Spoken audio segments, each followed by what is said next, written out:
€1.5 million allocated for fodder relief as first emergency consignment arrives. Farmers' cattle are the same as their children to them. If your children are hungry, you would be in a ferocious state. The Minister for Agriculture, Michael Creed, has announced the allocation of €1.5 million for the introduction of a fodder import support measure with immediate effect.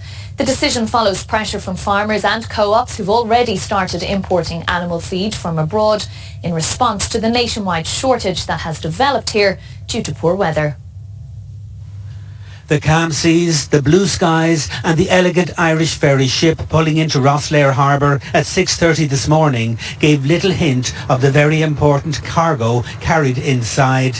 A convoy of 12 very large Nolan Transport trucks loaded to the gills with the first of the imported animal feed from the UK brought in by Dairygold Co-op to respond to what is now a nationwide fodder shortage here. The trucks were dispersed to 10 separate locations around Munster, including to here at Buttevant in County Cork, where a queue of anxious local farmers were desperate to purchase the relief that these fodder supplies could bring.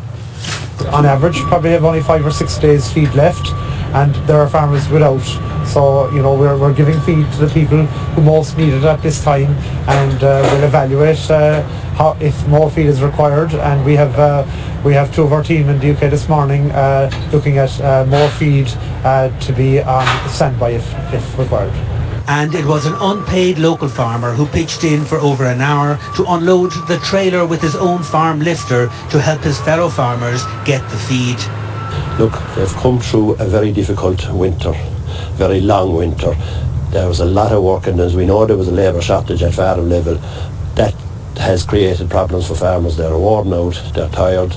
They now have the problem of no feed facing them for the next couple of weeks for their cattle, and I think that something really has to be done over the next couple of weeks in order to alleviate the pressure the farmers have. Ian Wharton, who farms nearby, was delighted to get the fodder.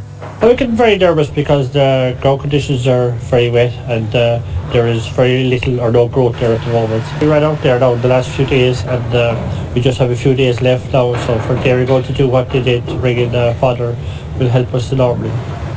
With close to 7 million cattle and 4 million sheep to be fed and grass growth now well below normal, farmers are urging all co-ops to continue to source fodder abroad and import it to fill the need.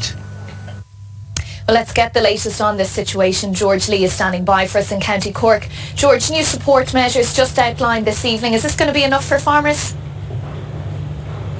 Well, it certainly is a very good signal that the government has done an awful lot in a very short period of time to respond to the need which was there to support the importation of fodder. €1.5 million will certainly help an awful lot at the moment. It's enough money for the importation of about 20,000 tonnes of feed. But the most important thing is that the government has said that that amount of money will be kept under constant review until this crisis is over. So the implication there is that there will be more funds available as it arises. The last time there was the importation of fodder, 140,000 tonnes of fodder was brought in during the course of that crisis about 4 years ago. So 20,000 tonnes is a good start, but there's no way it appears to be the end. This evening we hear that from Dairygold they have already sourced today another 2,000 tonnes on top of the 2,500 tonnes yesterday, so it's continuing to grow. We know that Glanbia has sourced 1,000 tonnes of animal feed. We know that Lakelands has sourced animal feed too, and they will be bringing it in. So all of that is good news for farmers and for the co-ops. The co-ops need to ensure the farmers are able to continue to supply the likes of milk and so on, because they have invested so heavily to expand the output of the dairy industry. So all the stops have been pulled out. The other thing which is very important is that the Minister has announced an extension of the existing fodder transport scheme within Ireland. This was a scheme which was brought in January for the transportation of fodder to the northwest of the country, provided the fodder was being exchanged over a distance of 100 kilometres. It's now 50 kilometre distance. It's now every county in Ireland. It's now no need for an audit, a fodder audit, being signed off by a Teagasc official. All of that is really what farmers were looking to hear, and they want to be sure that the government continues with those commitments to help them to get through what is now a national crisis in terms of animal feed. We have an awful lot of animals requiring that feed farmers under huge stress because animals are bleating with hunger in some cases, and I think that they'd be very happy to see the government has made this move. Okay, thanks for that update, George.